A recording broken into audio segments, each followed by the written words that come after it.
Praise the Lord. ஹல்லேலூயா. இந்த காலை நேரத்திலும் நீங்கள் பார்க்கிறதான இந்த மலைகள் உயர்ந்தவைகளாய் தென்படலாம். இந்த மலைகளை விட உயர்ந்தவர் உங்களை உண்டாக்கினவர். அவர் பரிசுத்தர். அவருடைய பாதங்கள் மிக அழகானவை. நீங்கள் காண்கின்ற இந்த மலைகள் கர்த்தரால் உருவாக்கப்பட்டவை. உங்கள் வாழ்க்கையிலே இன்றைக்கு மலை போன்ற பிரச்சனைகள் இருக்கலாம். கர்த்தர் உங்களை பார்த்து சொல்லுகிற காரியம் என்ன தெரியுமா? உயர்ந்த பர்வதமே, நீ எம்மாத்திரம் செருபாபேலுக்கு முன்பாக சமபூமியாவாய். உங்கள் பெரிய பிரச்சனைகள் இன்றைக்கு சமபூமியாய் மாறப்போகிறது. உங்கள் வாழ்க்கையின் உயரிய ஸ்தலங்களில் நீங்கள் நிற்கப் போகிறீர்கள். கர்த்தர் நல்லவரும் நன்மை செய்கிறவருமாய் இருக்கிறபடியால் அவரை நன்றியோடு துதியுங்கள்.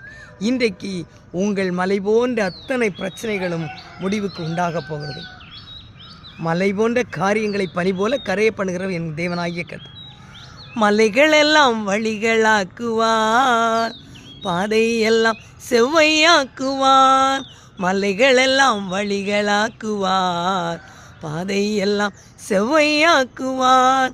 கலங்காதே, திகையாதே, நிச்சயமாகவே முடிவு உண்டு. கலங்காதே, திகையாதே, நிச்சயமாகவே முடிவு உண்டு. ஆம் தகப்பனே, எங்களுடைய எல்லா பிரச்சனைகளுக்கும் முடிவு உண்டு என்று நீ சொல்லியிருக்கப்பா. எங்கள் பிரச்சனைகளை எல்லாம் முடிய பண்ணுகிற தகப்பனே, உமக்கு நன்றி அப்பா. இந்த வார்த்தையை கேட்கிற யார் யார் பிரச்சனைகளோடு உபத்திரவங்களோடு இருக்கிறார்களோ இவர்களுடைய சகல பிரச்சனைகளுக்கும் ஆண்டவர் முடிவை கொடுப்பீராக. கடன் பிரச்சனையாக இருக்கலாம், வியாதியினால் பிரச்சனையாக இருக்கலாம், உறவுகளில் பிரச்சனைகள் இருக்கலாம், பணிஸ்தலங்களில் பிரச்சனைகள் இருக்கலாம். எல்லாவற்றையும் இன்றோடு முடிவடைய பண்ணுவீராக. வல்லமையுள்ள யாவை தேவனுடைய நாமத்தில் ஜெபித்து இவர்களுக்காக இவர்களை ஆசீர்வதிக்கிறேன். இயேசுவின் நல்ல நாமத்தில் பிதாவே, amen, amen, amen. God bless you all. இன்றோடு உங்கள் பிரச்சனைகளுக்கு முடிவு வந்தது. நிச்சயமாக நீங்கள் ஆசீர்வதிக்கப்படுவீர்கள்.